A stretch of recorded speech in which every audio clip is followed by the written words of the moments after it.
Bueno, gente, este es el anuario de Derecho Penal de la Facultad de Derecho de la Universidad Nacional de Lomas de Zamora. Fue el primer número y el último del año 2014. Ustedes ya lo conocen o lo deberían conocer. Abajo está el link para descargarlo de forma completa. Bueno, Oscar fue parte del consejo editorial y por supuesto que hizo su respectiva publicación hablando de, comentando algo de lo que sabía sobre becaría.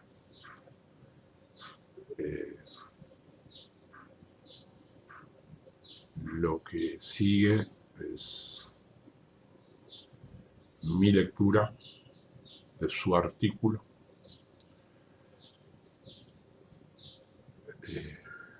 para que tengan, los que no la tienen, una idea de lo que era esta bestia.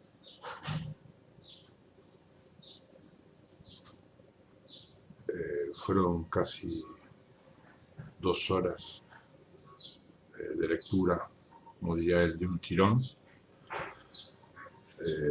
Por eso pido disculpas por mi forma de leer y sobre todo al pronunciar palabras, nombres propios en italiano, en francés,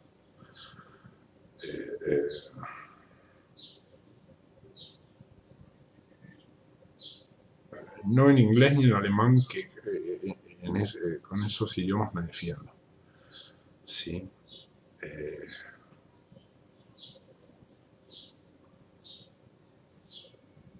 Pero la virtud está en el esfuerzo, ¿no? Como haría Einstein. En realidad, Einstein. O sea, no lo decía textual.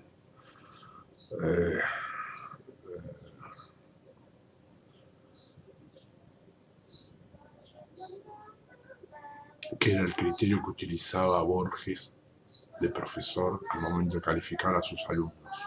Lo que escuchan de fondo es mi gorda.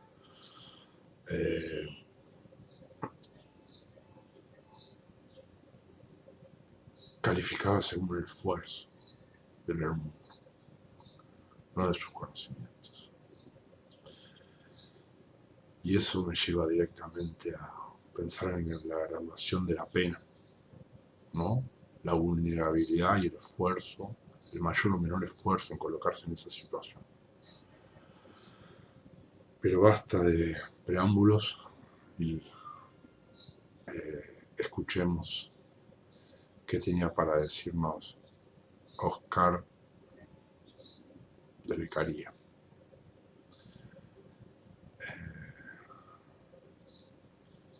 Que me lo imagino haciendo un esfuerzo enorme, enorme, para sintetizar todo lo que él hubiese deseado decir por medio de la palabra escrita sobre el milanés.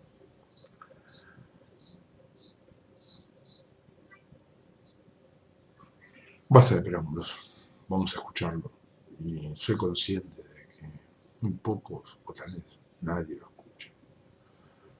Pero a partir de ahora queda guardado para la eternidad. Ahí va.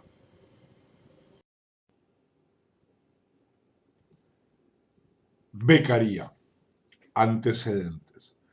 Antes de hablar de los antecedentes del célebre marqués, debemos ubicarnos en tiempo y espacio. Así debe decirse que César Bonezana, marqués de Beccaria, nació y murió en la ciudad de Milán, 1738-1794, en la Lombardía italiana, que por entonces se encontraba bajo el dominio de los Habsburgo, reyes absolutos de Austria. Como su título lo indica, Beccaria pertenecía a una familia noble y, por cierto, de fuertes y persistentes ideas conservadoras. El joven César se educó en un colegio religioso de Parma a cargo de la Compañía de Jesús. Más tarde Beccaria mencionaría aquella educación como fanática. Sin embargo, ni la estricta educación ni las tradiciones familiares impidieron que el joven César diera muestra de una inusual rebeldía para esa época, eligiendo para casarse a una bellísima joven que, por su familia, ostentaba el defecto de no pertenecer a la nobleza, es decir, era plebeya. Y no solo eso, además de origen humilde y no pertenecía a una familia burguesa de fortuna. La reyerta familiar fue dura, y algún autor ha señalado que el padre del joven César logró hacer encarcelar a este. Sin embargo, ni su prisión logró disuadirlo. Al fin se produjo el casamiento, en 1761, con Teresa Blasco, con la que tuvo 2 hijas, de las cuales solo una llegó a la adultez y sería la madre de uno de los más grandes poetas y novelistas del siglo XIX en Italia, Alessandro Manzoni. Le valió a Beccaria el alejamiento de su familia paterna, aunque no muchos años después se reconciliaría.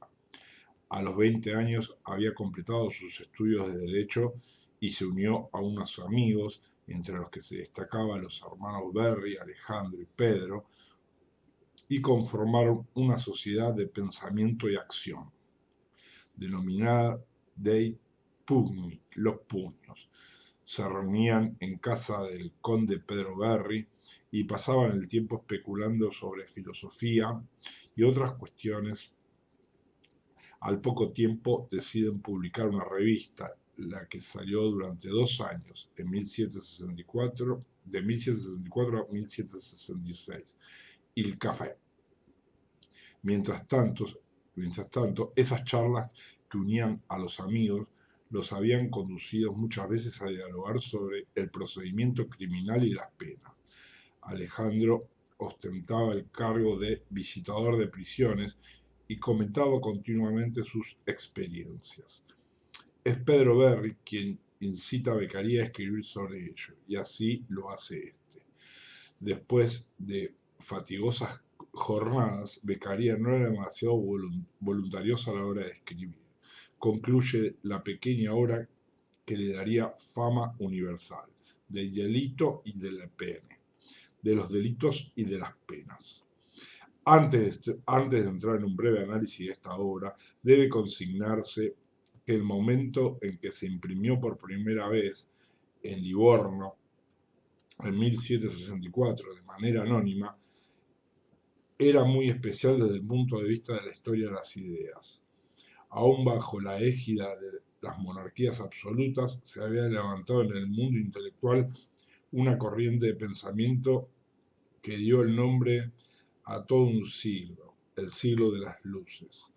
Numerosos intelectuales de toda Europa, pero sobre todo de Francia, comienzan a cuestionar al status quo, a todo él, a las relaciones sociales, económicas, políticas y religiosas.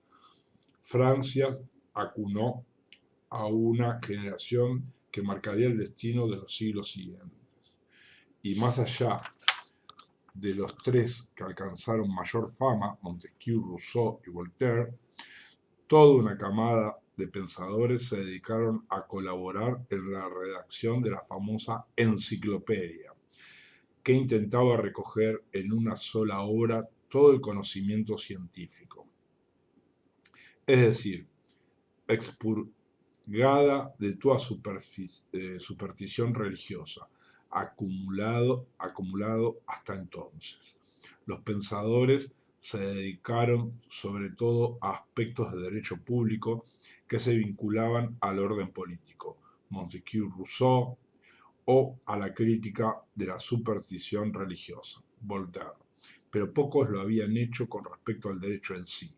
La obra magna de Montesquieu, El espíritu de las leyes, 1748, sí se refería a aspectos esenciales del derecho y no olvidaba su crítica al derecho penal imperante. No obstante, esas referencias estaban solapadas en medio de una obra gigantesca que abarcaba múltiples tópicos, siendo los más destacados los que se referían al derecho público constitucional. También otros habían dirigido sus críticas al derecho penal imperante. Por ejemplo, Ricci, quien escribió una obra cuyo título era Observaciones sobre la jurisprudencia criminal y sobre las pruebas judiciales, pero que tuvo el enorme defecto de ser redactada en latín y estar plagada de citas eruditas, es decir, no la leyó casi nadie. De todos modos, lo que quiero significar es que existía por entonces un clima que aseguraba buena recepción a las ideas innovadoras en todos los campos del saber humano y sobre todo en derecho penal. Todas las tendencias del siglo se encaminaban a la humanización del derecho penal y de la administración penitenciaria.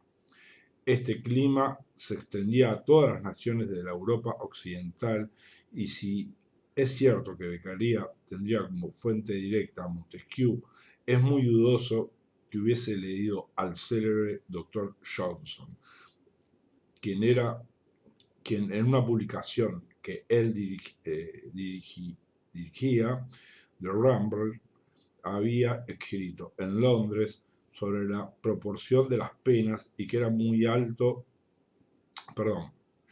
malo que crímenes muy distintos, unos leves y otros atroces, se castigaban con la misma pena terrible.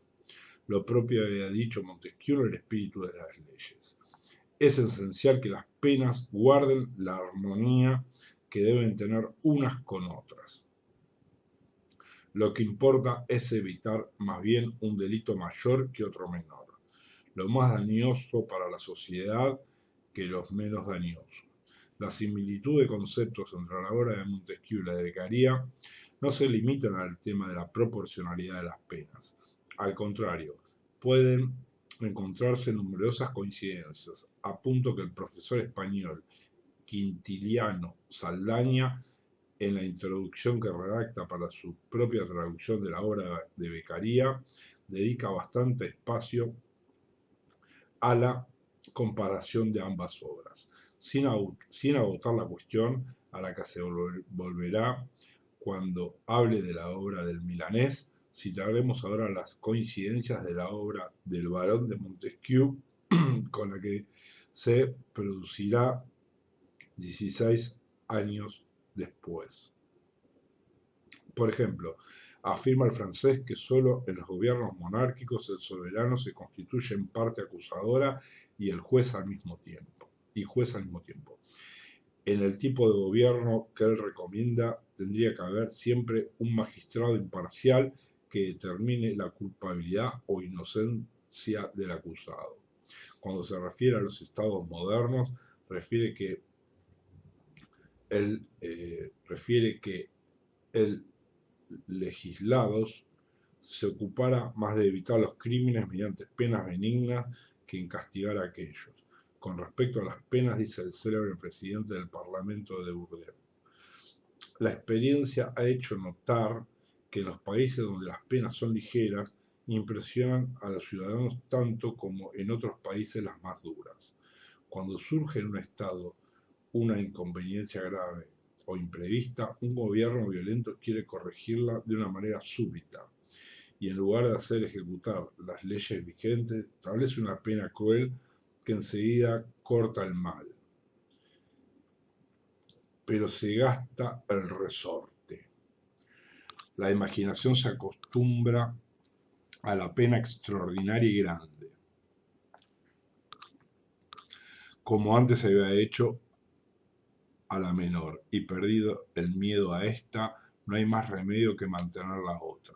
Los robos en despoblado, mal común a diferentes países, obligaron a emplear el suplicio de la rueda que atajó por algún tiempo al mal, pero poco después volvió a robarse en los caminos como anteriormente.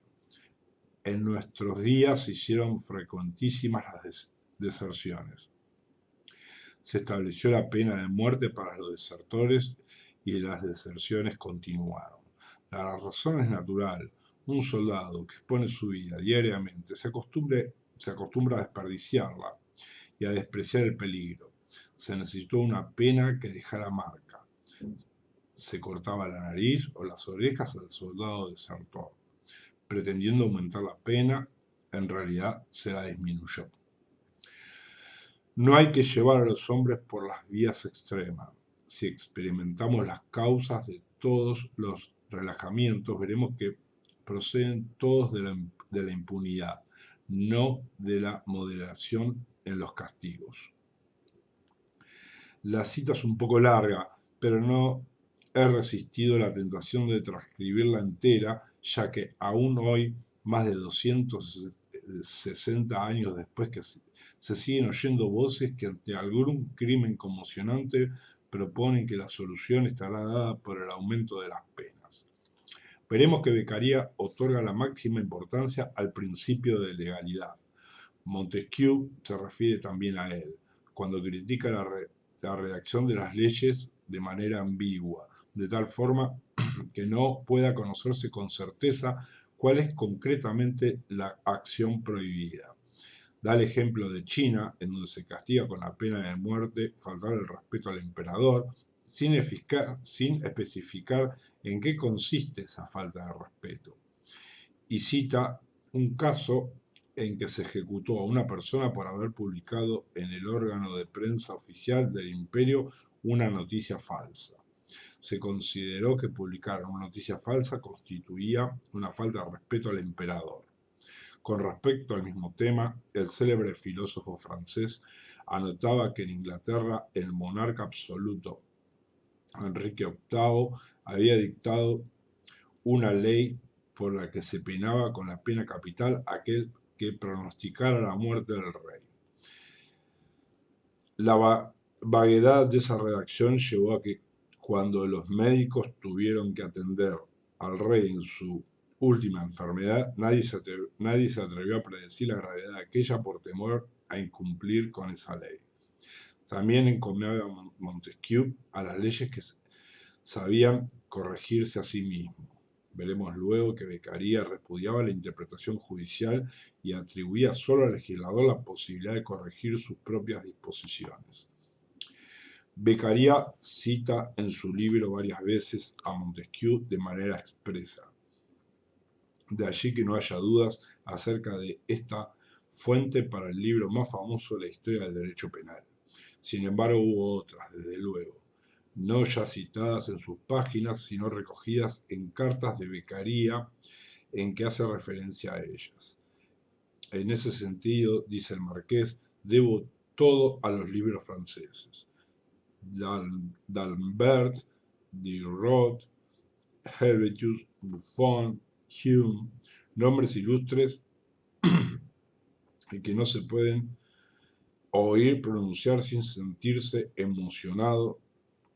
Vuestras obras inmortales son mi lectura cotidiana, el objeto de mis ocupaciones durante el día y mis meditaciones en el silencio de las noches. Data de 5 años la época de mi conversión a la filosofía, y yo la debo a mis lecturas de las letras persanas. Si bien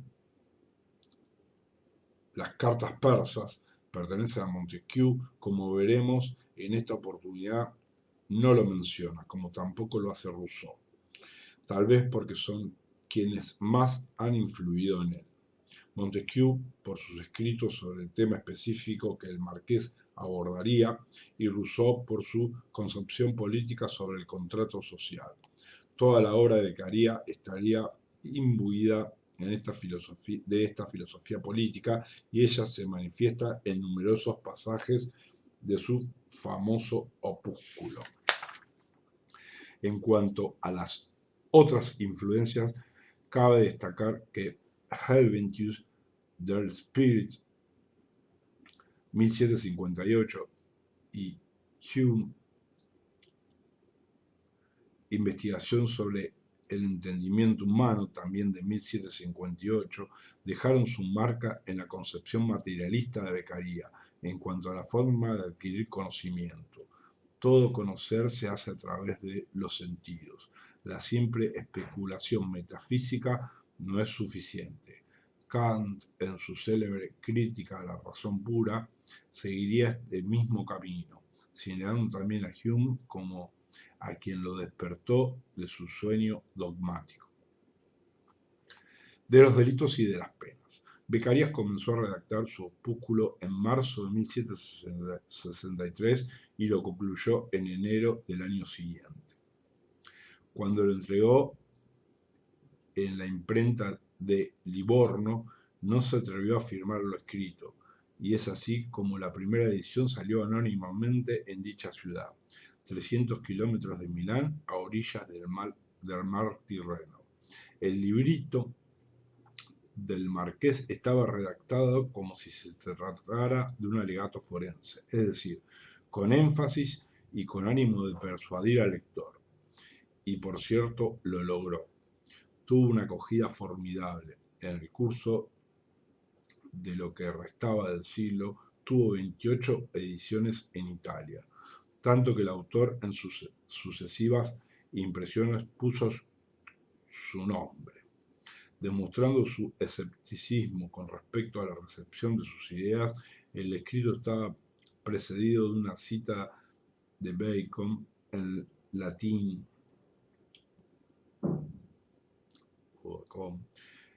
en la que decía que en los asuntos difíciles no hay que aguardar que sea el mismo hombre el que siembre y el que coseche, sino que hay que aguardar para que las cosas maduren. Si nos atenemos a las reformas legislativas que se produjeron luego de la publicación del libro, no hubo que esperar demasiado tiempo, y si nos atenemos a la repercusión que el mismo tuvo en el mundo intelectual, habrá que decir que su aceptación fue inmediata, al punto que Voltaire lo leyó al año siguiente en italiano, escribiendo de inmediato un comentario que luego se incluyó en las ediciones francesas, que, sin duda, contribuyó a la fama del libro y de su autor. Beccaria escribió la obra de un tirón, lo que no significa que tardara poco, 10 meses para apenas más de 200 páginas. Como más adelante recordara Alejandro Berri, el marqués se fatigaba después de estar 2 horas con su pluma y postergaba el trabajo para el día siguiente. La obra era elocuente, pero desprolija, y subsisten las dudas acerca de a quién se debe la división en 47 capítulos. Algunos lo atribuyen a los hermanos Berri y otros a la división realizada por el abate Morellier cuando tradujo la obra al francés poco después. Pero fuera como fuera, lo valioso su contenido y no la división de sus capítulos. Trataré de realizar una síntesis.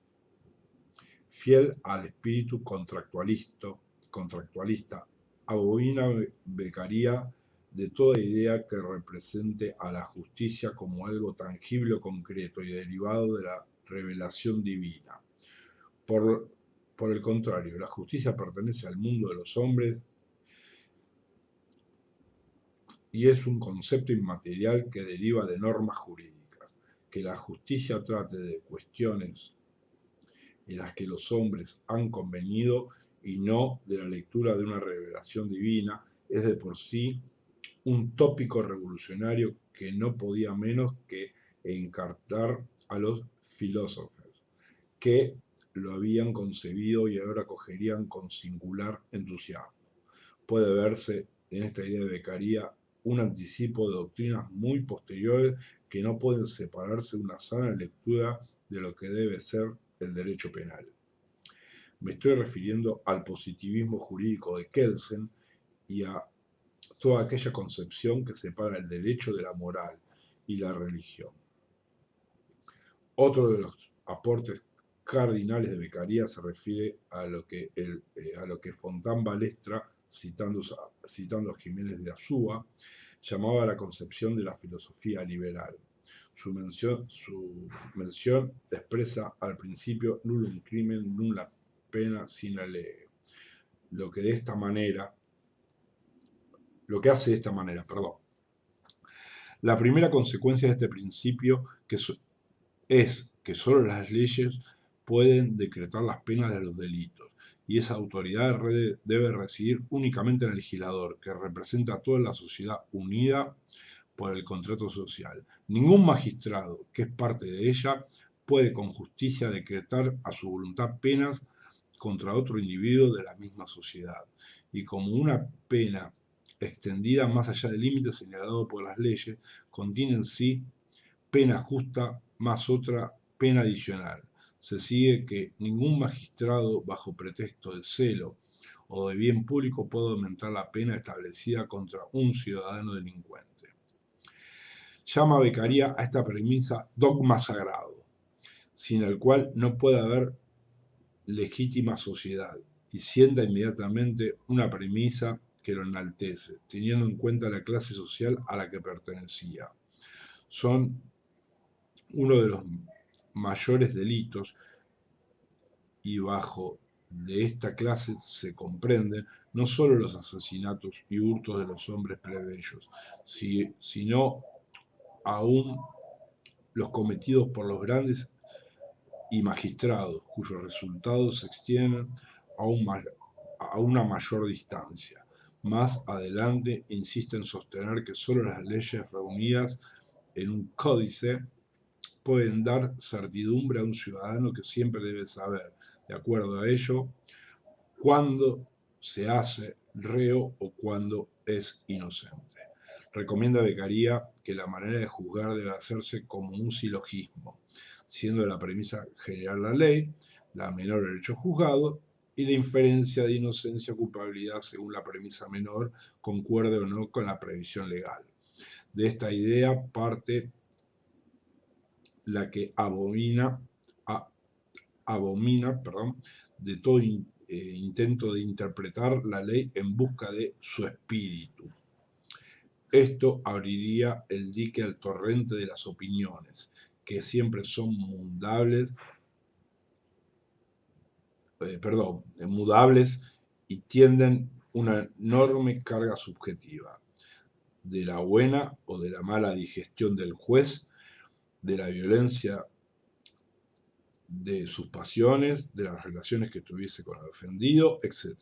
Por eso se queja de las distintas sentencias que recaen con el siempre castigo de un tribunal al otro. Y esto sucede, afirma, por haber consultado no la constante y fija voz de la ley, sino la errante inestabilidad de las interpretaciones. Una de las lecciones más importantes de Beccaria es la que enseña que la gravedad de los delitos está dada por el daño que con él se causa y no por la intencionalidad del perpetrador. Este pensamiento va en línea de desplazar a todo juzgamiento en materia penal del subjetivismo del juez y de la opinión pública. El daño causado es, obviamente, un elemento eminentemente objetivo. En cuanto al fin de las penas, capítulo 12, comienza diciendo que esta no consiste en mortificar la sensibilidad de un cuerpo sensible, y como tampoco servirá para deshacer el daño que se ha causado. La utilidad de aquella solo puede encontrarse en evitar que el delincuente cometa otro delito, y en el ejemplo que se da a la sociedad acerca de que el delito acarrea inexorablemente un castigo. Por ello deberán ser escogidas aquellas penas y aquel método de imponerlas que guardaba la proporción hagan una impresión eficaz y más durable sobre los ánimos de los hombres y la menos dolorosa sobre el cuerpo del reo. Lo consignado hasta aquí creo que alcanzaría para justificar la consagración mundial del librito de Beccaria. Sin embargo, hay más. Y lo que ahora sigue es la parte que más fama le ha otorgado a aquel. Es la fracción en la que se ocupa de la tortura, a la que critica de manera frontal. Veamos. Un hombre no puede ser llamado reo antes de la sentencia del juez, ni la sociedad puede quitarle la pública protección, sino cuando esté decidido que ha violado los pactos bajo los que le fue concedida. ¿Qué derecho, sino el de la fuerza, será el que le dé potestad al juez para imponer pena a un ciudadano mientras se duda si es reo o inocente? No es nuevo este dilema, o el delito es cierto o incierto. Si es cierto, no le conviene otra pena que la establecida por las leyes. Y son inútiles los tormentos porque es inútil la confesión del reo. Si es incierto, no se debe atormentar a un inocente, porque tal es, según las leyes, un hombre cuyos delitos no están probados. Pero yo añado que es querer confundir todas las relaciones, pretender que un hombre sea al mismo tiempo acusador y acusado, que el dolor sea el crisol de la verdad, como si el juicio de ella residiera en los músculos y en las fibras de un miserable. Este es el medio seguro de absolver a los robustos malvados y condenar a los flacos inocentes. Todo el capítulo que contiene este párrafo, el 14º, el segundo más extenso luego del 28º, dedicado a la pena de muerte. Se denomina Del Tormento y constituye una de las más brillantes y elocuentes del opúsculo de Beccaria y sin duda brinda abundantes argumentos jurídicos, morales y, si se quiere, del más pedestre sentido común que serían utilizados en toda época posterior a su emisión. El capítulo 19, Prontitud de la pena, llama la atención por la actualidad de sus razonamientos, 250 años después. Justifica el encierro antes de la condena por el peligro de fuga y la posibilidad del ocultamiento de pruebas. Pero este encierro antes de la condena ha de ser necesariamente muy corto, ya que en sí es una pena que se impone a una persona que aún no puede ser considerada reo. Reflexiones que deben llamar la atención a muchos magistrados de la Argentina de hoy, en particular, y de la América Latina en general.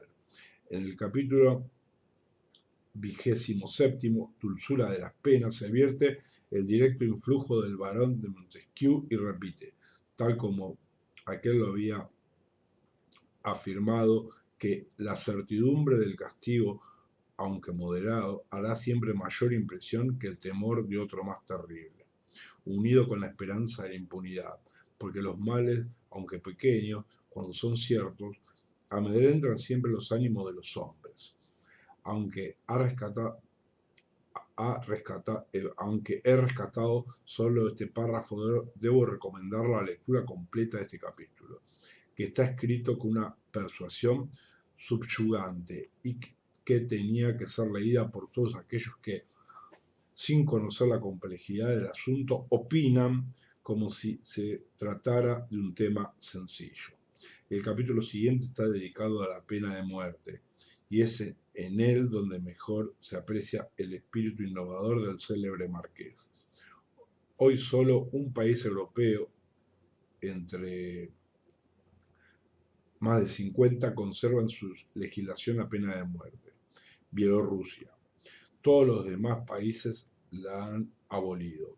Al contrario, cuando escribía Beccaria, No había país alguno que no contemplara la pena capital como una de las más difundidas de su legislación. En esto fue sin duda un pionero, y aunque en su momento fue el aspecto de su obra más criticado, incluso por Kant, poco a poco sus ideas fueron abriéndose caminos hasta lograr su casi universal aceptación con respecto a esta abominable manera de penar. Para concluir esta reseña, menciono el capítulo, esto sería 41, que se refiere cómo se evitan los delitos y que comienzan con una frase justamente citada hasta el hartazgo. Es mejor evitar los delitos que castigarlos. Es un alegato que se anticipa más de 200 años a las teorías del derecho penal mínimo. Por ejemplo, prohibir una muchedumbre de acciones indiferentes no es evitar los delitos, sino crear otros nuevos, para un motivo que impela los hombres a cometer un verdadero delito. Hay 1000 que los impelen a practicar aquellas acciones indiferentes que llaman delitos las malas leyes. Y continúa con un alegato que por su liberalismo extremo sería considerado subversivo por todas las corrientes conservadoras de todos los tiempos. Influencia de la obra de Beccaria.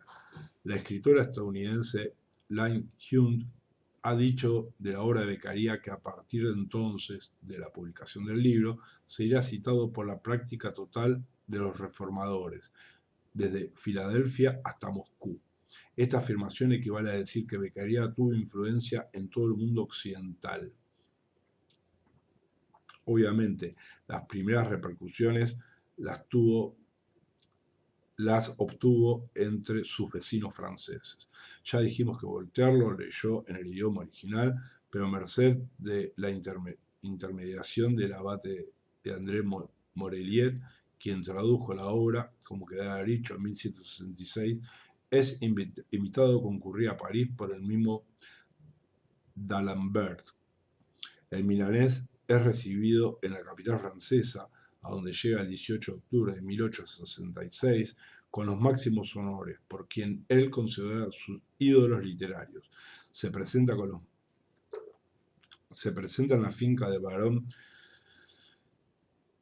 d'Holbach, el rico mecenas nacido en Alemania, pero naturalizado francés, quien le da tan cálida recepción que sorprende al mismo Beccaria. Desde entonces, y por 6 semanas, es concurrente habitual a las tertulias del barón d'Holbach, que se producen puntualmente los jueves y los domingos. Aquellas reuniones que se prolongan por más de 20 años se convirtieron en un foco de rebeldía que lograron preparar el camino de la futura revolución.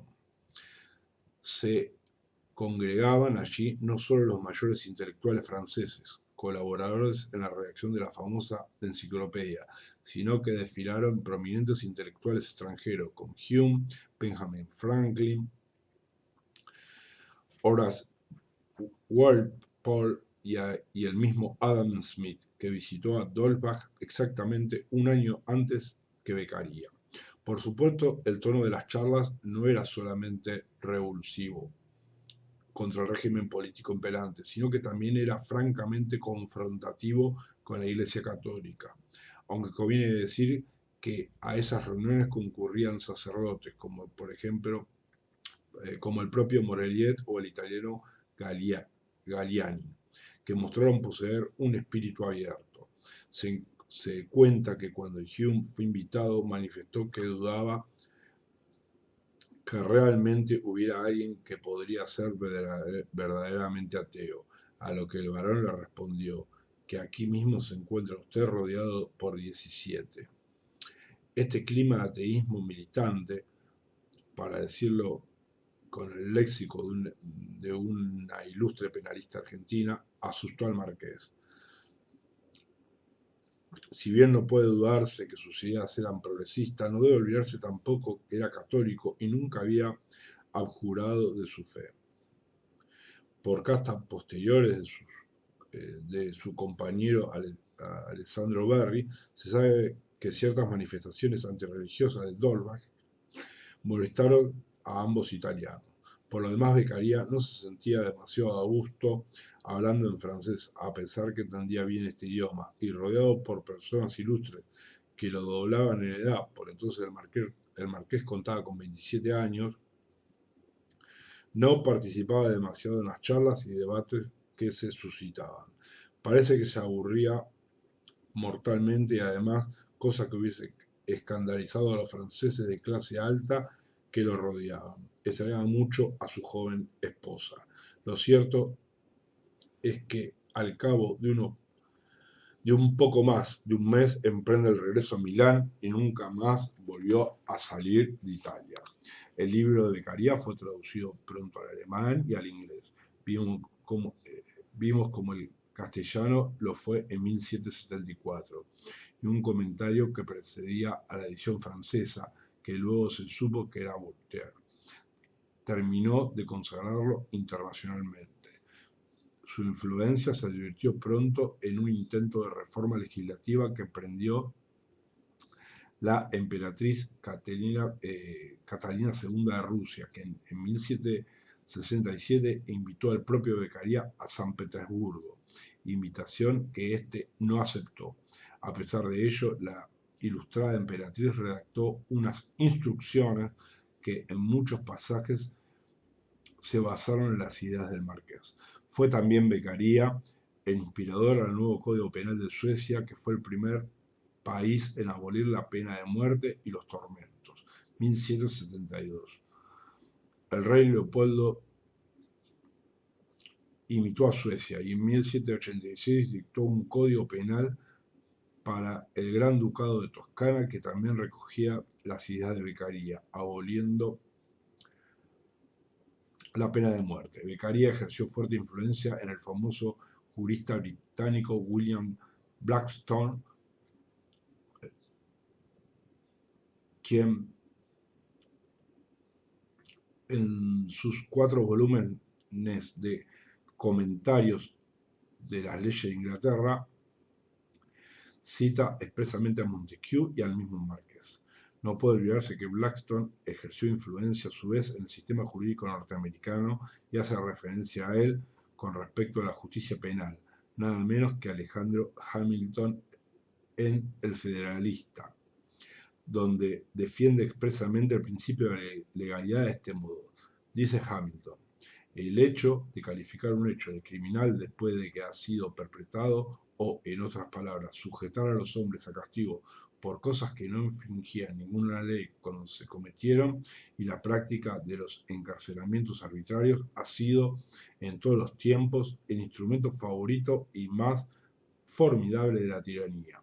Como, como se ve, las mismas ideas de Beccaria. Y no fue solamente en Hamilton que influyó el milanés.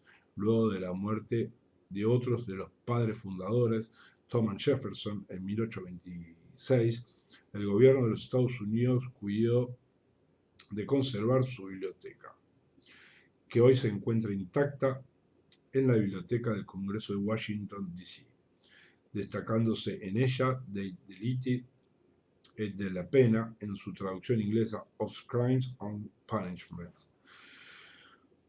Como ya he dicho, la traducción española del libro del Marqués data de 1774, y aunque allí gobernaba el liberal Carlos III, no por ello había menos temor de llevar a la imprenta un libro de tan novedosas ideas.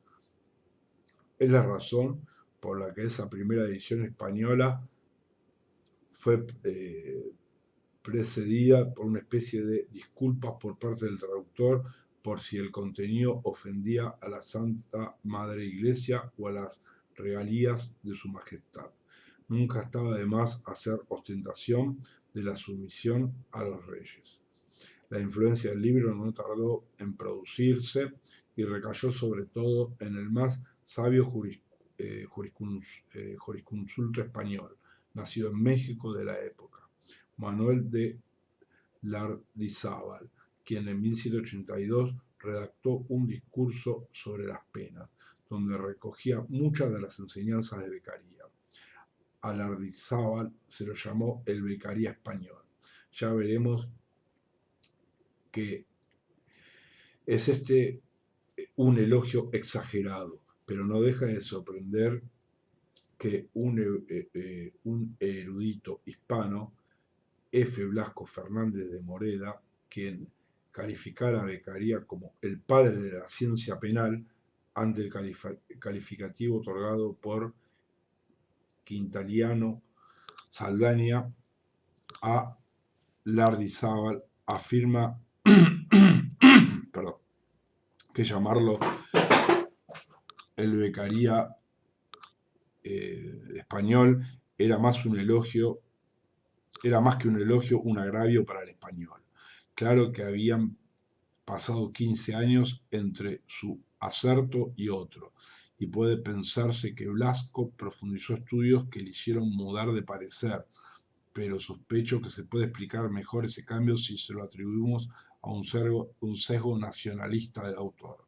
Cuando hablaba de un inglés, no tuvo problemas en adular la memoria de un italiano, pero cuando se trató de comparar al italiano con un compatriota, no dudó en desmerecer los logros del primero y exagerar los de su coterráneo. Hecha esta pequeña digresión, volvamos a Lardizábal. Lo primero que debe decirse es que su libro fue encargado especialmente por el rey Carlos III a través de su consejo, del que Lardizábal era miembro. Es decir, se trataba de cumplir con una misión oficial y no puede esperarse, por tanto, que su obra contuviera la impronta innovadora, por no decir revolucionaria, del opúsculo del Marqués. Otra diferencia con la obra de Beccaria la encontramos en los temas abordados.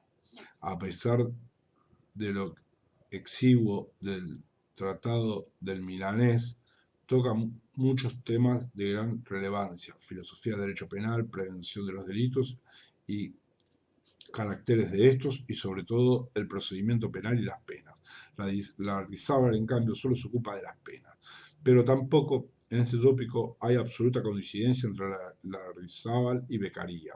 Si bien ambos autores parecen partir de un mismo supuesto, que solo en una sociedad constituida puede hablarse jurídicamente de pena, Lardizábal se inclina decididamente a defender un derecho a penar, no por delegación social a través de un pacto o contrato social, sino por el derecho que otorga Dios a los soberanos, citando incluso a la Biblia para sostener esta postura.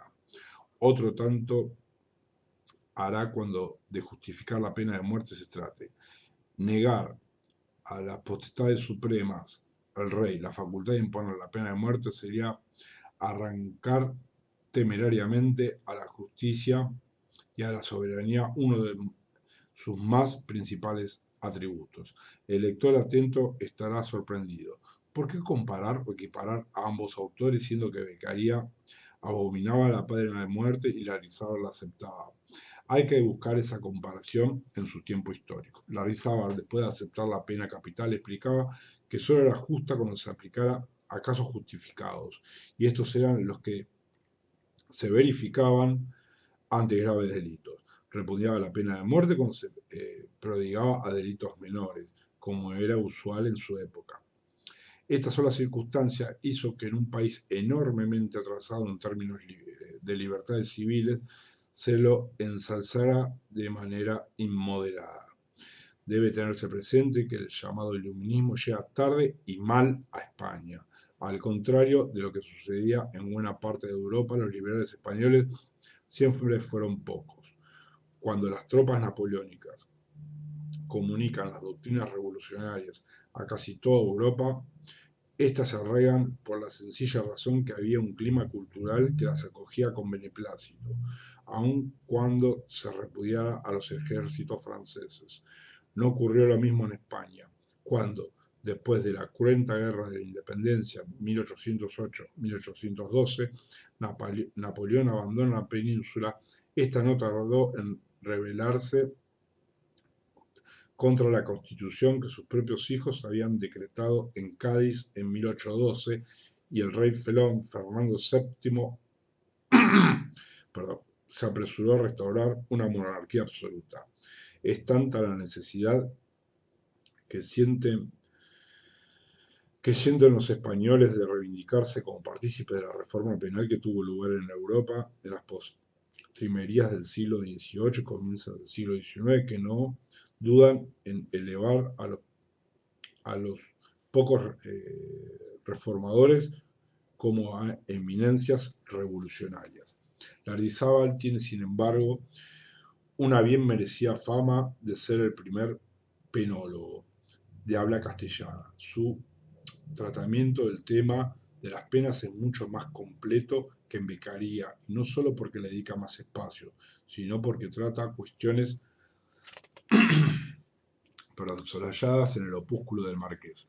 Al igual que éste consideraba que la pena tenía un fin utilitario, sin embargo no dudaba en añadirle otros fines a la pena que el célebre milanés había pasado por alto. Por ejemplo, el fin correctivo de la pena hacia el delincuente, al que otorgaba gran importancia e encomiaba la erección de casas de corrección que sustituyeran a las prisiones, con el objeto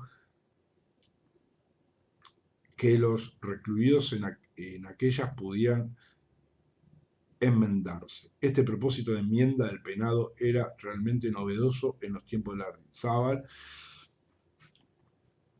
y en esto tiene su mérito. En síntesis, a Beccaria le cupo abrir un camino que quizás no se debiera solo a él, y para ser justo seguramente no se debieron solo a él, que luego fue extensamente transitado. La historiadora Leigh Hunt señala que entre 1765 y 1770 se publicaron 5 libros sobre la reforma penal y nada menos que 39 en la década de 1780. En otras palabras, lo que en 1764 fue una auténtica novedad, 15 o 20 años después pertenecía al acervo común de toda la clase ilustrada de Europa. Influencia filosófica de Beccaria. Los 47 capítulos de la obra de Beccaria están precedidos por una breve introducción que redacta el mismo autor. En ella figura una frase que el propio Marqués enfatiza especialmente con letra itálica, que daría mucho que hablar a la filosofía posterior. Dice Beccaria: la felicidad mayor colocada en el mayor número debiera ser el punto a cuyo centro se dirigen las acciones de la muchedumbre. Puede advertirse sin demasiado esfuerzo que este apotegma es el que ha guiado a la llamada filosofía utilitarista. El utilitarismo es una concepción que tiene a Jeremías Bentham, 1748-1832, como su primer mentor. Hablando de Bentham, nos dice Leigh Hunt, Bentham postularía más tarde que el principio de utilidad, la mayor felicidad para el mayor número, idea que tomó prestada de Beccaria, servía como mejor medida del bien y del mal. La paternidad de la idea es también adjudicada por Ferraioli a Beccaria. La máxima felicidad dividida entre el mayor número es la fórmula política utilitaria, proclamada por Beccaria y repetida por Bentham. El utilitarismo de Jeremy Bentham y de su discípulo John Stuart Mill, lejos de constituir una doctrina filosófica del pasado, aún hoy campea en el ámbito de la filosofía ética, sobre todo en el mundo de habla inglesa. No me referiré a ella de manera pormenorizada, solo mencionaré algunos aspectos, ya que se han derivado los mismos de las doctrinas de Beccaria. En primer lugar, debe decirse que si a nuestro marqués no se ha dudado en ubicarlo dentro de las corrientes del iluminismo de la Europa de finales del siglo XVIII, es difícil colocar a Bentham en la misma situación, aunque fue contemporáneo de esta. Es tal vez la misma dificultad que implica ubicar al pensamiento inglés en las ideas desarrolladas en el continente. Como quiera que sea, así como los filósofos querían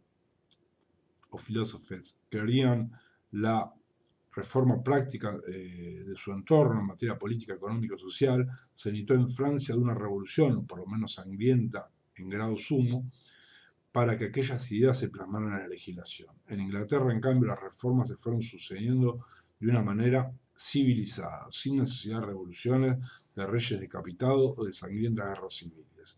El mismo autor que se acaba de citar continúa explicando que uno de los pensadores que contribuyó a aquella opinión pública que la opinión pública se convenciera de la necesidad de las reformas legislativas fue Jeremy Bentham. Era este un jurista que en el mismo año de la Revolución Francesa publicó su obra más conocida, Introducción a los principios de la moral y la legislación. Desde esta obra propugnaba una amplia reforma en la legislación, sobre todo en materia penal. Después de un viaje a Rusia, se le ocurrió la idea de la construcción de una cárcel modelo y convenció al primer ministro William Pitt, que lo propusiera al Parlamento. Así se hizo. No obstante, no pudo llevarse durante mucho tiempo a la realidad por oponerse a ella los terratenientes conservadores que no aceptaban la construcción de cárceles en los alrededores de sus posesiones. Esta idea de Bentham fue presentada en una pequeña escrito textual, ¿no? Panóptico, y data de 1791. Muy posteriormente, Bentham sería duramente criticado por el pensador francés Michel Foucault, que, como luego se verá, no comprendió cabalmente las reformas que al sistema penal se realizaron desde Beccaria hasta el comienzo de la codificación, década del 10 del siglo XIX. Por ejemplo, lo que ahora puede considerarse hondadamente reaccionario, hace más de 200 años eran propuestas profundamente progresistas, al punto que el nombre de filosofía utilitarista que se vulgarizó a partir de los escritos de John Stuart Mill ya en el siglo XIX, las ideas de Bentham recibió el nombre de filosofía radical, dada la naturaleza reformadora e innovadora de las mismas. Cabe destacar que desde la publicación de la obra de Fragmentos sobre el gobierno, Bentham se convirtió durante varios años en asesor permanente del partido White, que representaba por entonces los intereses de la población que confrontaba con los conservadores. Como suele suceder con muchos pensadores que han adquirido prestigio y fama, luego son interpretados de manera equivocada. Se los invoca para dar autoridad a un propio pensamiento que no se corresponde exactamente con el del filósofo mentado. Es lo que sucede muy a menudo con Bentham, a quien se le hizo pasar por un apologista de una filosofía egoísta que estaba lejos de sostener. Al contrario, toda su filosofía se centra en cuestiones políticas y fue de los primeros en reconocer que éstas están orientadas según intereses sociales que deben ser atendidos de acuerdo con su apotegma de la mayor felicidad para el mayor número. Y así sus ideas sirvieron, entre otras cosas, para desarrollar en un sentido liberal, la reforma de la justicia, la extensión de la enseñanza a los sectores menos favorecidos por la fortuna y el mejoramiento de la situación en las cárceles. Por ello se afirma que Bentham, y en ello reside lo peculiar de su exposición de la doctrina utilística, tan citada más tarde y llena de un ardiente sentido de bienestar colectivo. Como ya se dijo, el utilitarismo intenta abarcar todas las acciones humanas, pero lo que a mí me interesa ahora destacar es el rol que cumple en la interpretación de los problemas penales. En este sentido, esta doctrina sostiene que solo las acciones voluntarias pueden ser motivo de un juicio moral. Es lo que sucede con los delitos desde el punto de vista penal. Y el otro aporte fundamental del utilitarismo lo encontramos en el tema de las penas. Sobre todo, sobre este asunto se ha vertido, como suele decirse, ríos de tinta, y será motivo de una lección especial. Baste por ahora decir que el utilitarismo adolece de un defecto que los mejores pensadores no han dejado nunca de destacar, a saber, cuando se afirma la ecuación cuantitativa de la mayor felicidad para el mayor número, no se hace mención a la distribución de esa felicidad. Por ejemplo, supóngase que el máximo de felicidad posible sea 100 y a la máxima desdicha la consideramos 0. ¿Qué haremos de preferir en un estado A en el que el 51% de la población tenga 51 y el 49% tenga 49, o un estado B donde el 80% de la población tenga 100 y el 20 0, según la tabla de medición Felicífico de Bentham? Habrá más felicidad en el estado B, pero quien se preocupe por la distribución se inclinará en este caso por preferir el estado A. Esto sucede a la hora de maximizar la felicidad y su distribución de potestades políticas o económicas, pero desde el punto de vista del derecho penal, más importante parece ser el tema de la minimización de los costos para los sujetos castigados. Perdón, me perdí.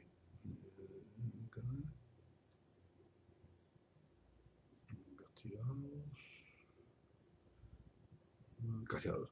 A esto hizo referencia en Argentina Carlos Nino. Posteriormente Ferraioli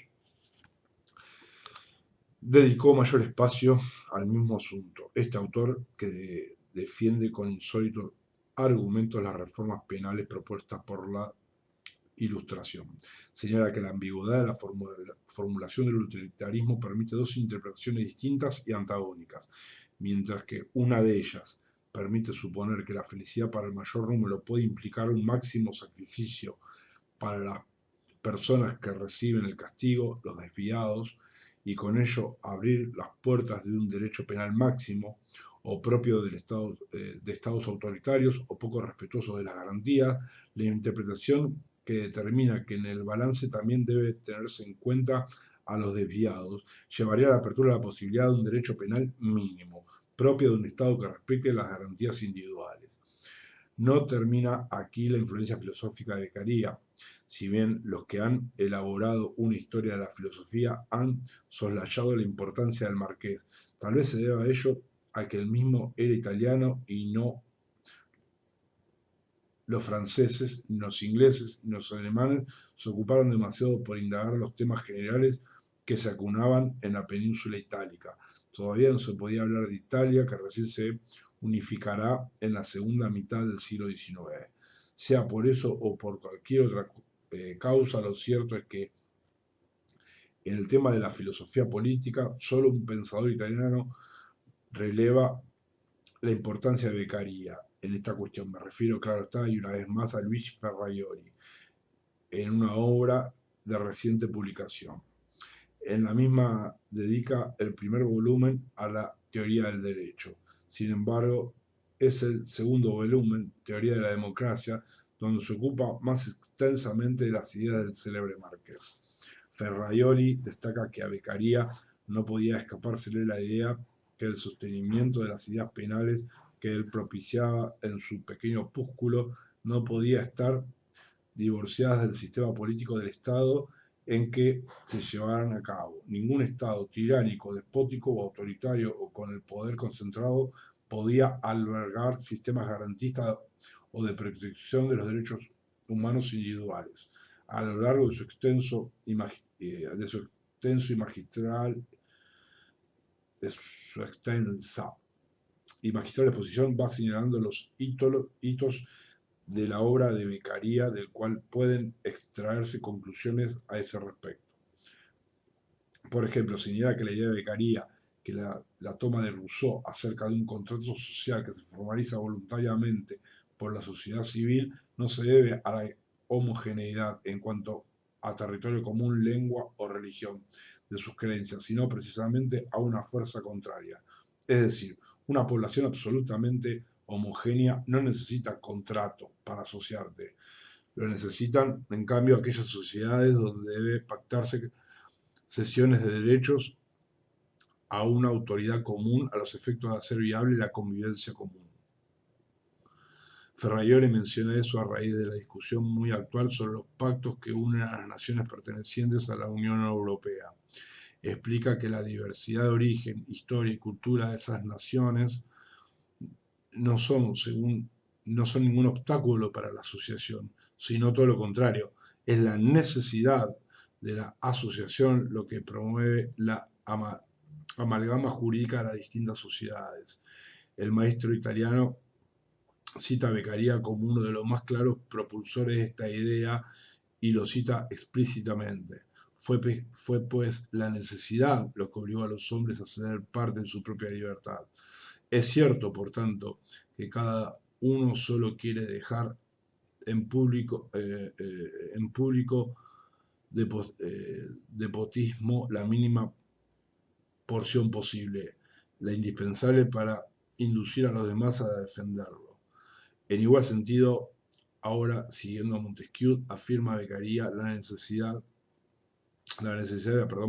división de poderes para impedir el avasallamiento del poder del soberano. Antes de citarlo, Ferraioli reflexiona, es específicamente la separación de la función judicial de los demás poderes públicos la que ha revelado la función garantista. Y a continuación, la cita de Beccaria. El soberano que representa a la sociedad misma solo puede establecer leyes generales que obliguen a todos los miembros, pero no juzgar si uno de ellos ha violado el contrato social, porque entonces la nación se dividiría en dos partes, una representada por el soberano, que afirma la violación del contrato, y la otra por el acusado, que la niega. También inserta Ferraioli la última parte que he agregado a la nota anterior, lo que hace con motivo de recalcar que la independencia absoluta de los jueces nace del distinto cometido de esto con respecto al resto de la función pública estatal. Bastaría esto para explicar el carácter no consensual ni representativa de la legislación, de la legitimación, de los jueces y para fundar sus requisitos de imparcialidad, condición de tercero e independiente respecto de cualquier poder, incluso los poderes representativos de la mayoría. En efecto, precisamente porque la legitimidad del juicio reside en la imparcialidad, comprobación de lo verdadero, aquí inserta el autor la cita mencionada de Beccaria, no puede depender del consentimiento de la mayoría. Ninguna mayoría, ni siquiera la unanimidad de los consensos o los disensos puede hacer verdadero lo que es falso, ni falso lo que es verdadero. Consensos o disensos no añaden nada a la verdad o falsedad de las motivaciones. Por eso el carácter electivo de los magistrados, que caracteriza, por ejemplo, a la experiencia constitucional americana, está en contradicción, al igual a la electividad o peor, la dependencia del Ministerio Público respecto del Ejecutivo, como la fuente de legitimación de la jurisdicción. Tal vez parezca extensa la cita, pero no resistí la tentación de volcarla aquí en momentos que tantos colegas que comparten de manera enfática estos conceptos digan ahora que es menester democratizar la justicia y adjudiquen a esta locución el sentido que tiene que haber participación mayoritaria en el nombramiento de los magistrados. Si tenemos en cuenta que lo escrito por Beccaria data de hace casi 250 años. Volvemos a admirarnos de la vigencia de sus conceptos. Y para terminar aquí, y en el mismo sentido del párrafo precedente, existe enorme consenso académico en defender lo que Ferraioli ha dado de llamar derecho penal mínimo, y respetado, por lo menos hasta ahora en Argentina, autor extrae sus argumentos, por lo menos en parte, de las conclusiones de la que arriba Beccaria en la última parte de su librito. Para que toda pena no sea violada de uno o de muchos contra un particular ciudadano, debe esencialmente ser pública, pronta, necesaria, la más pequeña de las posibles en las circunstancias actuales, proporcionadas a los delitos dictadas por las leyes. Esta frase del Marqués, la mínima posible en las circunstancias dadas, es la que hace decir a Ferraioli que el modelo de derecho penal mismo se encuentra basado en ella. Por último, Ferraioli va más allá y no duda en realizar la siguiente afirmación. A partir de aquí se entiende por qué el derecho penal fue el terreno donde nació el liberalismo y también el Estado de Derecho. En efecto, los principios de materialidad y lesividad de los delitos elaborados por la cultura ilustrada como límites a la potestad punitiva y criterios de justificación de lo punible no son sino corolarios del principio liberal entre derecho y moral. Conforme a ello no son punibles los actos internos, los simples vicios, los actos contra uno mismo, los lesivos contra la religión, lo que se conoce como buenas costumbres, sino solo los comportamientos exteriores concretamente dañosos para las personas de carne y hueso. Se trata de principios en cuyo nombre la cultura ilustrada y liberal condujo en el siglo XVII y XVIII batallas memorables contra la represión de los derechos inofensivos y no obstante considerados inmorales, como la herejía, los crímenes de lesa majestad, la sodomía, la homosexualidad, la prostitución, la tentativa de homicidio, la embriaguez, el uso personal de estupefacientes. A continuación, Ferraioli hace una nota y en ella, página 418, cita a muchos autores ilustrados de cuyas obras pueden extraerse las mejores lecciones sobre el derecho penal, entre ellos al mismo Beccaria, capítulo 7 de los delitos y de las penas, cuya transcripción completa me resisto a realizar y exhorto a quien esto lea a que lo busque y leyéndolo extraiga unas de las lecciones imperecederas que debemos al notable Marqués. Críticas a Beccaria. Como es de suponer, una obra que a todas luces proponía ideas innovadoras encontró casi de inmediato oponentes. En primer lugar, debe decirse que la excelente acogida que le brindaron los filósofos en París no significó que adhirieran a sus ideas de manera absoluta. Por ejemplo, su rechazo a la pena de muerte no fue aceptada con beneplácito. No de extrañar, nadie tenía memoria como para recordar que en algún país o en algún momento esta pena no hubiera existido. Esta había creado tan fuerte tradición que aún la mera idea de contradecirla despertaba enormes reservas. Por lo tanto, a Diderot le parecía que el tema no merecía tanta discusión, ya que no era verdaderamente relevante. Tanto este y sobre todo Grimm, Friedrich Melchior Grimm, 1723-1807, quien participó de las reuniones de Beccaria en el Salón Dolbach y que según el autor que estoy siguiendo era la voz oficial de la Ilustración en Europa, consideraban al marqués italiano demasiado joven e ingenuo para conocer la realidad del mundo que lo rodeaba. Lo suponía un individuo de clase alta que no conocía nada fuera de las calles más elegantes de Milán. Y además, ambos eran escépticos con respecto a la recepción popular de las concepciones innovadoras que ellos mismos defendían y consideraban que la Ilustración no iba más allá de los suburbios.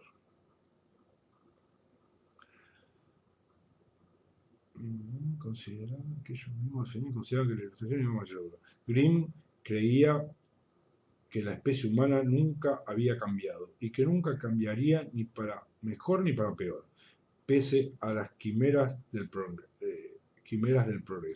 La historia ha demostrado que estas críticas estaban equivocadas. Otro tipo de objeciones también lo estarían, aunque poco importa su acierto o desacierto. Se trata, es difícil catalogarla, del producto de la envidia ostensible. La contemporánea sabecaría, o ridículas, las posteriores. Veamos, las emitidas en los tiempos del Marqués se deben a su amigo Pedro Berry, quien sorprendido, al igual que Beccaria, es justo destacarlo, por el éxito obtenido por el libro y su acogida por el más selecto del mundo ilustrado, comienza a demostrar su inquina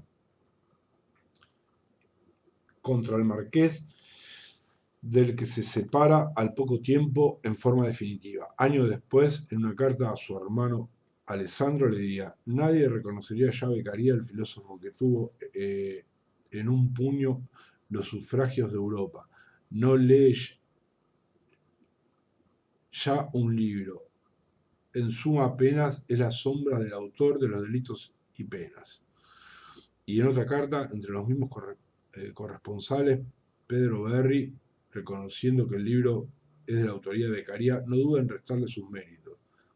Podría decir, en verdad, que sin mí aquel libro no se hubiese hecho ni publicado, que buena parte de las ideas están desarrolladas por ti y por mí, que la parte de las torturas es el extracto de mis observaciones. Las críticas posteriores son muy variadas, pero se coincide en señalar la poca originalidad de Beccaria. Obsérvese este ejemplo. El mito de Beccaria se deshace.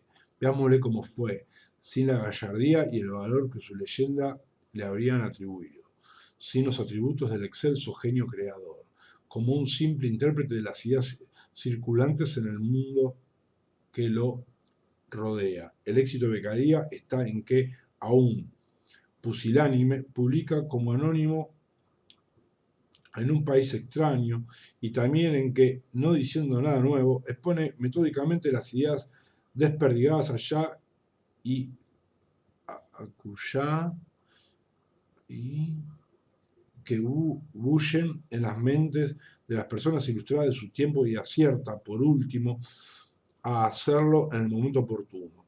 Años antes el libro hubiese pasado probablemente casi inadvertido. Años después, llegado tarde, Beccaria supo llegar a la hora justa. Como puede apreciarse, críticas de poca monta. No debe sorprender que en todo tiempo y lugar la crítica a las ideas llegue de la mano de la censura a sus portadores y no de la contra de contraargumentos atendibles. Recuerda el historiador británico ultraconservador Paul Johnson, que escribió un libro especialmente para denigrar de manera personal a los pensadores que habían vertido ideas que a él le parecían erróneas. Me refiero a intelectuales. Libro que se intenta menospreciar a ideas que han hecho historia en el mundo del pensamiento a través de la crítica a sus mentores. Por ejemplo, diciendo que Jean-Jacques Rousseau había abandonado a sus hijos, o que Karl Marx había mantenido relaciones sexuales prolongadas con su empleada doméstica. Los argumentos deben combatirse con argumentos y no con insultos personales. Los hábitos de este tipo son perdurables. Otro tipo de crítica es la que enfrentó directamente, esta vez sí, a los argumentos de Beccaria. Cronológicamente, la primera de ellas fue de Pierre-François Mouchard, de Bourglas, 1713-1791, que casi inmediatamente, inmediatamente traducido al francés, el opúsculo del Marqués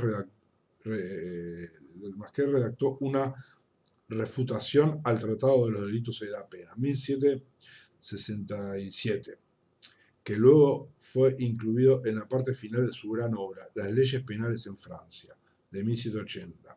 De la misma crítica de Mouchard puede extraerse importantes lecciones. En primer lugar, Mouchard critica a Beccaria, su afán de utilizar un método racionalista en su obra, sentado en su estudio. El autor se propone examinar las leyes de todas las naciones y hacernos ver que hasta ahora nunca hemos tenido un pensamiento exacto o sólido sobre este asunto crucial. Esta crítica de Mouchard es muy exacta en su época. Cada legislación tenía raigambre histórica propia. Las concepciones de Caría y de toda la Ilustración se basaban, por el contrario, en una visión universalista de las cuestiones humanas. Uno hablaba del derecho de los franceses y el otro hablaba de los derechos humanos universales, aunque cuando no lo denominaran así. Esta es la razón por la que la erudita norteamericana que estoy citando se ocupa de esta cuestión. Recuérdense que está haciendo la historia de los derechos humanos, más allá de los aciertos o errores de los filósofos, entre los que debe incluirse Beccaria en el tema de las cuestiones penales. Estos elevaron a cuestión a debatir los problemas de los hombres como tales y no se ciñeron a consideraciones de orden nacional o particular. ¿Cómo no iban a encontrar la resistencia de él Ancien régimen? Diferencias que solo soldaría una revolución histórica. En esa Ancien régimen, el antiguo régimen. En esta refutación, Mouchard hace gala de su mordacidad y su profundo conservadurismo, defendiendo no solo la pena de muerte, sino también la tortura judicial. Afirmaba que por un inocente que sufriera la tortura había otros millones que eran culpables, a quienes nunca se habría podido condenar si no hubiese sido antes torturados. Las excepciones no hacían más que confirmar la regla. Criticaba a Beccaria por contradecir siglos de tradiciones del derecho civil, canónico y criminal de Francia y el Sacro Imperio Romano Germánico.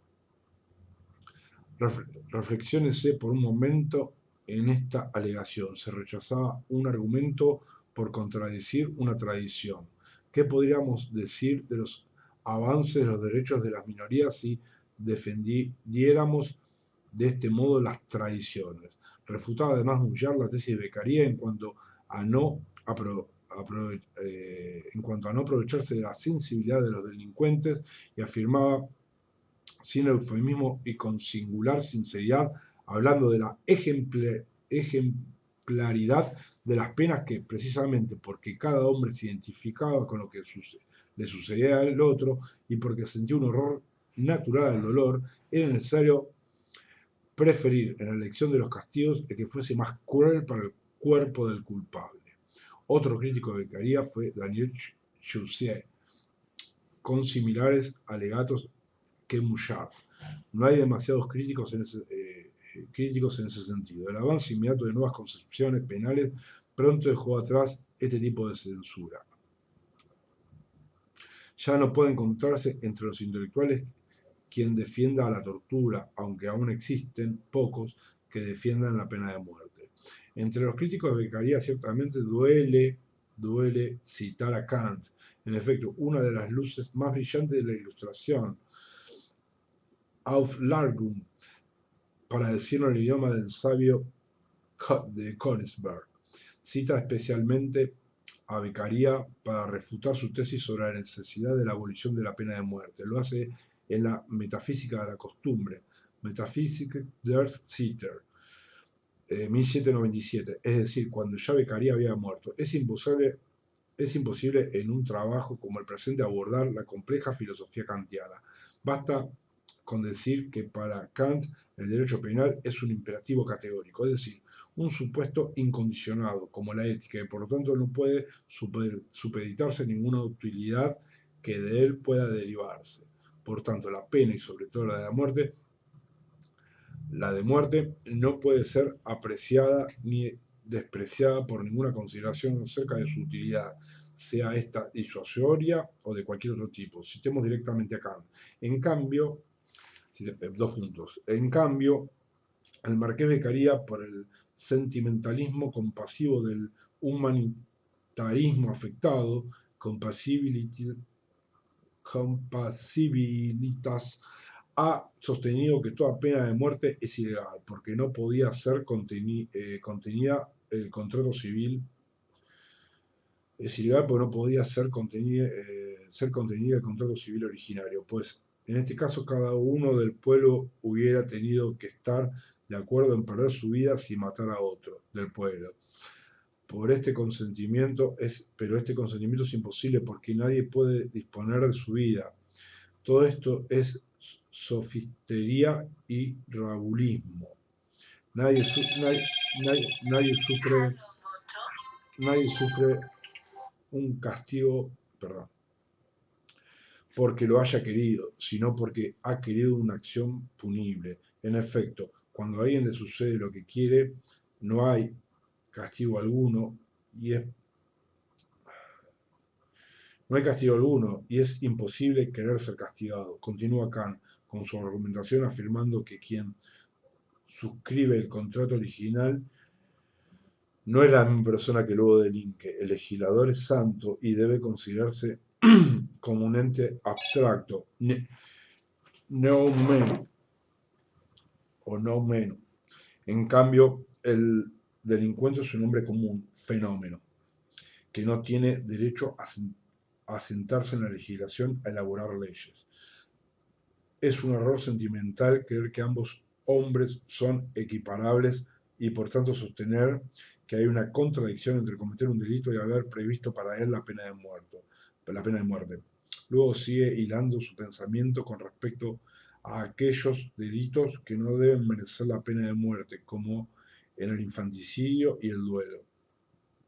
Para Kant, el niño nacido fuera del matrimonio es ilegal, porque justamente el matrimonio es la ley. Por lo tanto, nace fuera de la protección de ésta. En consecuencia, su muerte no debe considerarse asesinato y por tanto no debe merecer la pena de muerte. Hay que recordar que Kant es francamente retribucionista y consideraba de la más estricta justicia la aplicación de la ley de talión. En consecuencia, solo debía condenarse a muerte al asesino y no al simple homicida. La filosofía kantiana, en realidad, una ética y una filosofía del conocimiento, se desmorona cuando interrelaciona de una manera casi simbiótica el derecho penal y la moral. Por eso fracasa estrepitosamente cuando desdeña el utilitarismo del derecho, que es una de las mayores contribuciones del pensamiento ilustrado. Esa es la causa por la que toda discusión entre Beccaria y Kant hubiera sido imposible, ya que se hubiera partido de concepciones completamente opuestas. Beccaria hablaba de política y derecho penal, mientras que Kant hablaba solo de ética. Otra formidable incompatibilidad la hubiésemos hallado entre Beccaria y Michel Foucault, el filósofo francés 1929-1984, entre sus muchas obras escritas y cursos recopilados posteriormente, desarrolló sus teorías sobre el mundo penal en una obra de gran repercusión y fama que en castellano tomó el nombre de Vigilar y Castigar, Surveiller et Punir, y que lleva como subtítulo El nacimiento de la prisión. En este libro Foucault echa las bases para un cuestionamiento radical del sistema de castigo universal que constituye la moderna cárcel, pero no se limita a criticar la prisión, sino que adjudica su creación al impulso de los reformadores del siglo XVIII, citando para ello en varias ocasiones al marqués de Beccaria.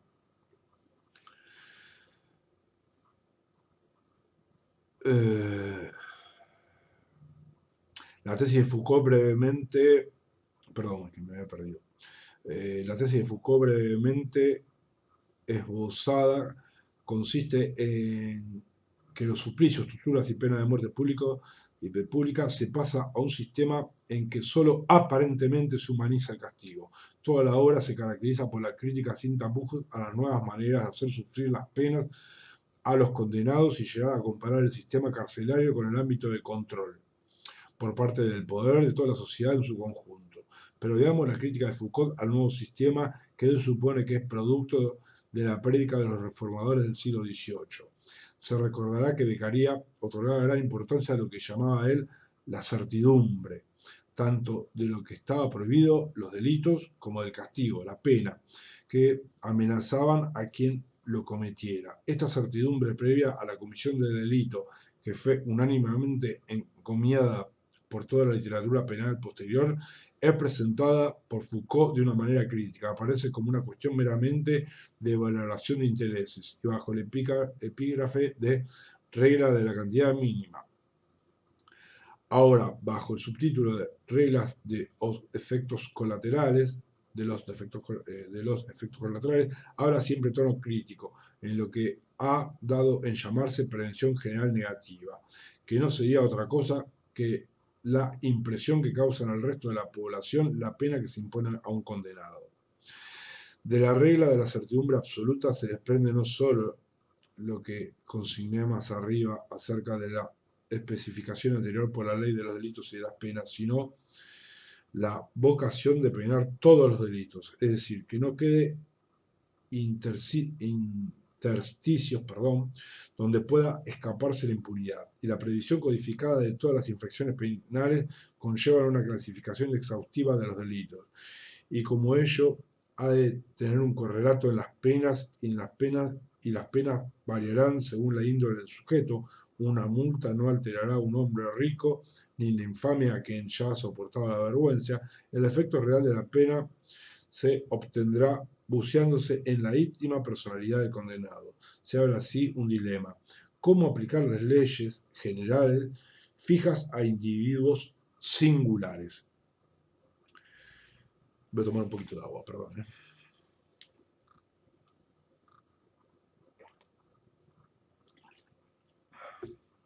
Vigilar y castigar es un formidable alegato en contra de la prisión y creo que en ello pocos son los penalistas que pueden disentir.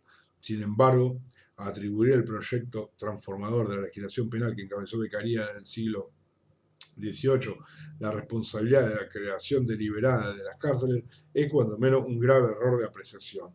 No obstante, Foucault parece inmune a esa crítica.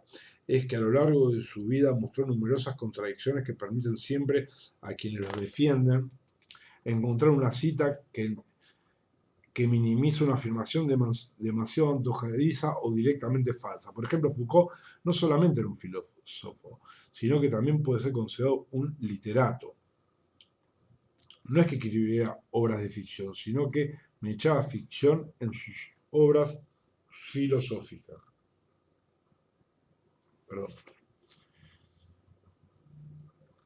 Por una parte, como explicó Foucault en una entrevista en 1978, utilizó métodos propios del repertorio clásico: demostración, prueba de la documentación histórica, referencia a textos, recursos a comentarios autorizados, interpretación de las relaciones entre ideas y hechos, propuesta de hipótesis explicativas, etc. Esta parte de su obra, cuya facticidad certificada en notas y referencias, puede por supuesto ser rechazada, revisada o confirmada según los estándares más rigurosos de la investigación historiográfica. Por otra parte, Foucault continuaba dedicado a insertar ficción, como llama a lo trascendente del lenguaje, en el juego de lo, por más fastidiosa prosa fáctica, me merece señala que en una entrevista de 1977 que existe la posibilidad de que la ficción trabaje dentro de la verdad, de que presente la que engendra un discurso verdadero, o de que fabrique algo que aún no existe. Esto es, lo ficcionalicé. Así entonces, vigilar y castigar, como lo dijo él mismo, utiliza documentos verdaderos, pero de un modo tal que mediante ellos es posible no solo una certificación de la verdad, sino también una experiencia que autorice una alteración, una transformación de la relación que tenemos con nosotros mismos y con nuestro universo cultural. En una palabra, con nuestro conocimiento. La parte ficticia de este libro está en efecto diseñada para provocar en el lector una especie de experiencia límite y para precipitar un cambio en nosotros mismos, en nuestras almas y en nuestra comprensión de la verdad. Cita Colloqui con Foucault, Salerno, Italia, 1981. No quisiera, perdón, no quisiera que se piense que estoy sosteniendo que Foucault mentía. No, nada de eso. Pero a través del instrumento literario por excelencia, la ficción, lograba los efectos que él buscaba para convencer. Convencer sobre las interpretaciones que él, y muy probablemente solo él, hacía de ciertos fragmentos de la historia. Él que dictaba clases College de France sobre historia de los sistemas penitenciarios, sabía mejor que nadie que esa historia era una verdad inacible. Por eso sus interpretaciones eran tan verdaderas como cualquier otra, aun las que se le oponían frontalmente. Un ejemplo más de ficcionalización es el comienzo mismo de Vigilar y Castigar. Como todos los que han leído saben, es un comienzo impactante. Se transcribe allí el suplicio sufrido por Tamiens y se hace esto de manera aparentemente neutral y distante, solo citándose textual documentos de la época, como dirá Foucault después. Estas páginas iniciales están redactadas a lo Borges, queriendo significar con ello que su pretensión consistía en comportarse como Pierre Bernard, quien quería escribir de nuevo el Quijote de Cervantes, no copiarlo, sino escribirlo nuevamente palabra por palabra y frase por frase. ¿Por qué impresionó tanto este cuento a Foucault? Pues porque comprendió que una nueva escritura ya nunca sería la misma escritura y que quien leyera leería cosas distintas a cuando lo habían hecho por primera vez. Este fue el comienzo literario de Vigilar y Castigar. Logró impresionar a sus lectores de una manera distinta a la que si hubiese simplemente leído los documentos de Foucault, los documentos que Foucault repite. Sin duda alguna, fue el libro más leído y citado de Foucault. Para analizarlo se necesitaría mucho más espacio del que poseo ahora, pero baste decir que si bien Foucault obtuvo lo que se proponía, ello no quiere decir que estuvo acertado en su discurso, para decirlo en los términos que él solía utilizar. Hemos visto que endilgaba a los reformadores del siglo XVIII y sobre todo de Beccaria el hecho... Perdón.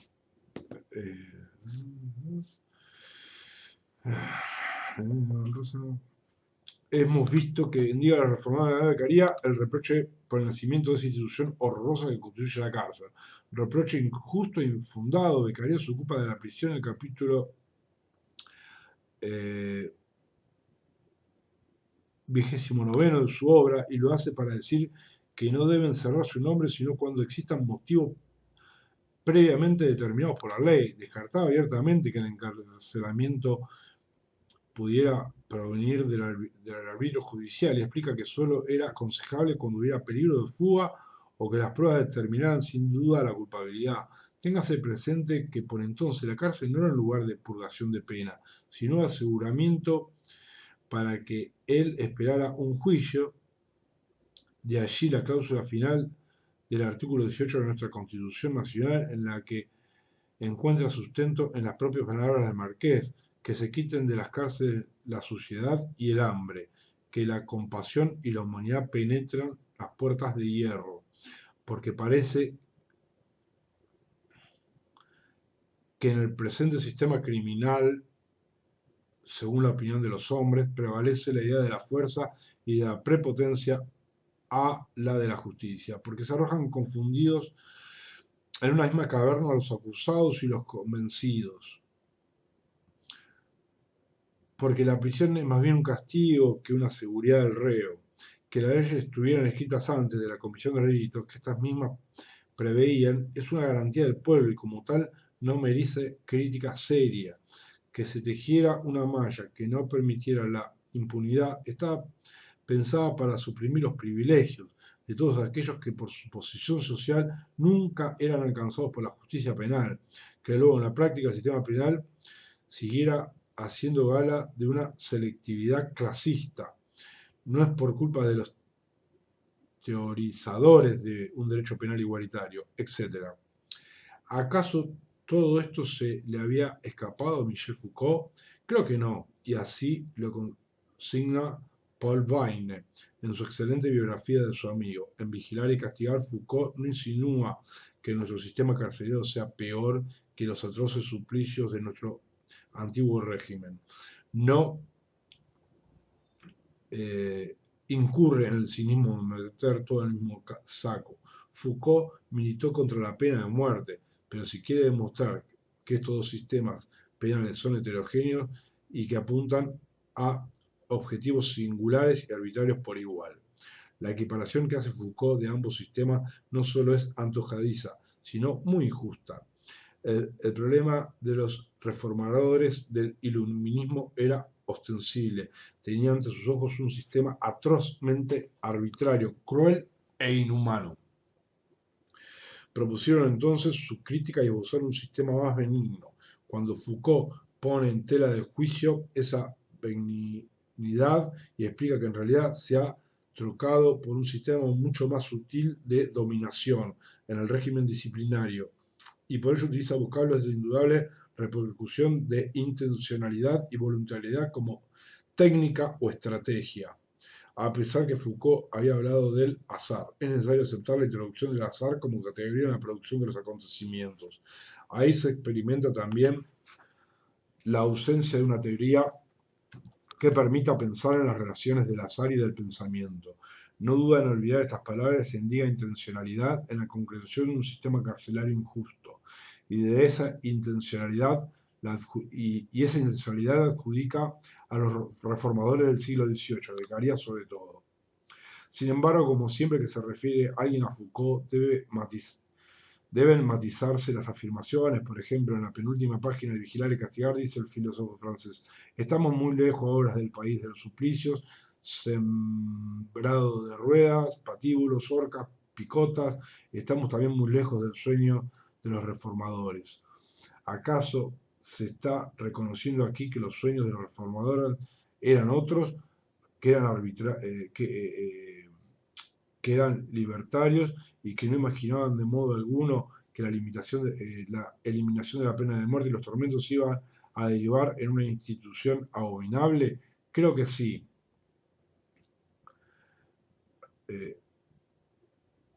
Que lo está reconociendo, ¿no? Para afirmar esto también me baso en lo dicho de Foucault. ¿Cómo nacen las prisiones? Al principio yo creía que la culpa recaía por entero en Beccaria, los reformadores y en suma la ilustración. Después, al observar las cosas con más detenimiento, me di cuenta que no había nada de eso. Los reformadores, y en particular Beccaria, que se rebelaban contra la tortura y los excesos punitivos del despotismo monárquico, no proponían en modo alguno la prisión como alternativa. Sus proyectos, en especial los de Beccaria, se basaban en una nueva economía penal que tenía que ajustar las penas a la naturaleza de cada delito. Así, la pena de muerte para los asesinatos, la confiscación de bienes para los ladrones y desde luego la prisión, pero para los delitos contra la libertad. Lo que se eligió, en cambio, fue la prisión como pena similar para todos y universal, con la salvedad exclusiva de una graduación en la duración. Si las cosas sucedieron así, no fue pues a causa de las polémicas de los reformadores. Beccaria no quería sustituir las torturas y los suplicios por la prisión. Sí, apenas 2 meses después de la publicación de su libro, Foucault exponía de esta manera lo que podía interpretarse como una corrección, si bien parcial, de lo afirmado en aquel. Debe uno preguntarse ¿por qué publicó el libro? O ¿por qué no se rectificó de manera más clara y contundente? Otra vez, esa explicación debemos buscarla en el mismo Foucault. Este había cerrado su famoso libro con una cita a pie de página en la que decía: interrumpo aquí este libro que debo servir de fondo histórico a diversos estudios sobre el poder de la normalización y la formación del poder en la sociedad moderna. En otras palabras, su libro debía servir para algo. Es lo que se propuso siempre. Me interesa escribir solo en la medida de lo que escribo se incorpore a la realidad de una lucha, a título de instrumento, de táctica, de esclarecimiento. Quisiera que mis libros fueran especies de bisturí, cócteles Molotov, minas, y que se carbonizaran luego de su uso, como los fuegos artificiales. En Dit Strict 2, número 156, página 763. Creo que muchas de las afirmaciones de Foucault, aunque su amigo Baine lo niegue, eran una provocación, perdón. Una provocación en el mejor sentido. Una provocación no de tú a tú, desafiante y despectiva, sino teniendo en mira a los colectivos de siempre, sus alumnos, sus lectores, sus colegas. Por eso se dice bien cuando se afirma que Vigilar y Castigar era una herramienta experimental destinada no a producir verdades, sino a cuestionar las que existían. Por eso, siguiendo Al mismo Foucault de El orden del discurso, podemos afirmar que la botánica como la medicina, como cualquier disciplina, están construidas tanto sobre errores como sobre verdades. Errores que son residuos de cuerpos extraños, sino que no son, perdón, que no son residuos o cuerpos extraños, sino que ejercen funciones positivas y una eficacia histórica y un papel frecuentemente inseparable de las verdades. Basándome en esto, no puedo resistirme a señalar un nuevo error de Foucault con respecto a la responsabilidad que aparentemente en vigilar y castigar le endilga al liberalismo, nacido con la Ilustración. El filósofo francés explica que el funcionamiento de las prisiones se fueron independizando de la voluntad jurídica de los jueces y que el predominio durante el siglo XIX del discurso científico fue convirtiendo poco a poco a los criminales encerrados en monstruos anormales, mientras que antes se temía que los anormales se convirtieran en criminales. Se invirtió la ecuación, los criminales fueron, se repite, vistos y tratados como anormales. Esta situación, de hecho repudiable, todo criminal está loco o desviado o necesita tratamiento de readaptación, se opone frontalmente al liberalismo penal, en efecto, al asociar beneficios y tratamientos diferenciados al viejo paradigma paleopositivista de la observación científica de la personalidad del preso. Nota artículo 12.2 de la ley italiana 354/75 del 26 de julio. Los condenados e internados deben ser sometidos a observación científica de la personalidad para determinar las carencias psicofísicas y demás causas de inadaptación social. La flexibilización de la pena ha acentuado su carácter disciplinario, contradiciendo un principio elemental del liberalismo, a saber, el derecho de cada uno a no ser coartado en su identidad, y con ello la prohibición al Estado de indagar sobre la personalidad psíquica del penado y de transformarlo moralmente mediante medidas premiales o punitivas aplicadas por lo que él es y no por lo que hace. Perdón. Beccaria, ¿penalista o criminólogo? Se recordará que cuando Blasco Fernández de Moreda, perdón,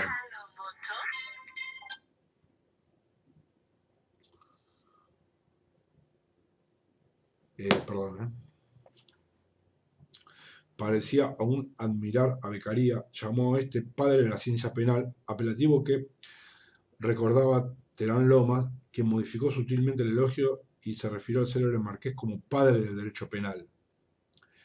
Quizás este cambio haya pasado inadvertido en su momento, pero hoy, después de algunas referencias, parece cobrar mayor importancia. Soy de aquellos que sostiene que el derecho penal no es una ciencia y que en cambio la criminología puede ser considerada una disciplina científica. En otras palabras, si Beccaria es el padre de la ciencia penal o criminología o del derecho penal, es una cuestión que se ha planteado y aunque considero que no reviste demasiada importancia, no quiero abandonar a Beccaria sin decir algo al respecto. El autor que acabo de citar en la última nota se plantea la cuestión y explica que la mayoría de los autores tienen a Lombroso como el primer expositor de la doctrina criminológica y que en cambio Zaffaroni opinó que la criminología nace con Dei Delitti y delle Pene, de Milanés. ¿Es el Tratado de Beccaria un libro de criminología o derecho penal? La respuesta dependerá, claro está, de las definiciones que cada cual haga a estas dos ramas del conocimiento. Obviamente el derecho no puede circunscribirse al análisis de las normas, las relaciones de estas entre sí o las relaciones de jerarquía que puedan tener unas con otras. En otras palabras, el derecho penal no puede reducirse a la dogmática penal.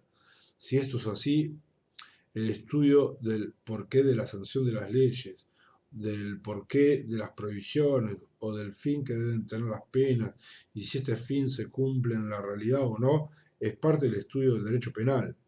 Esto quiere decir que Beccaria escribió sobre derecho penal. Esto no significa que pueda sostenerse que la criminología sea una disciplina puramente explicativa o descriptiva. Más allá de la división de las ciencias, en comportamientos estancos, más allá que la división de las ciencias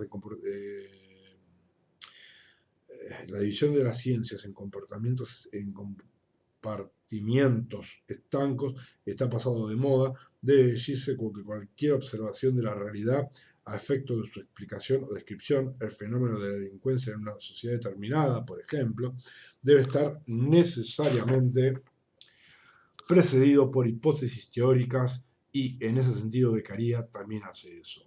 Después de afirmar que el derecho solo debe castigar delitos que dañen concretamente a otro.